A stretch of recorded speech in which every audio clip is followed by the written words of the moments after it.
motor Ejora tahun 2012 1.6 liter. Okay, so boleh tengok sini dia punya cat memang original lah, color emas. Okay, depan sarung dengan lampu semua masih cantik lagi lah. Sini dia punya sport rim ini dulu S-Owner sudah ada modify lah yang 17 inci. Okay, kita tengok satu raw body dia. Engine, gearbox, suspension semua tak ada masalah. Kalau nak datang test drive pun boleh. Okay, ini kereta memang cukup cantik lah. Free banjir, free accident. Lagi kita tengok dalam. Okay, dalam seat dia fully leather seat lah. Semua cantik. Tak ada calar, aircon blower semua ada Lagi dia ada TV juga. Okay, kita tengok depan sini. Sini cuma kotor sajalah. Nanti kita akan cuci.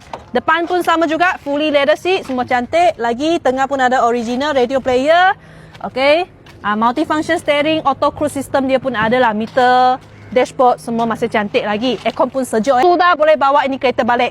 Ada minat cepat-cepat kontak saya. Kita jumpa next video lagi. Bye bye.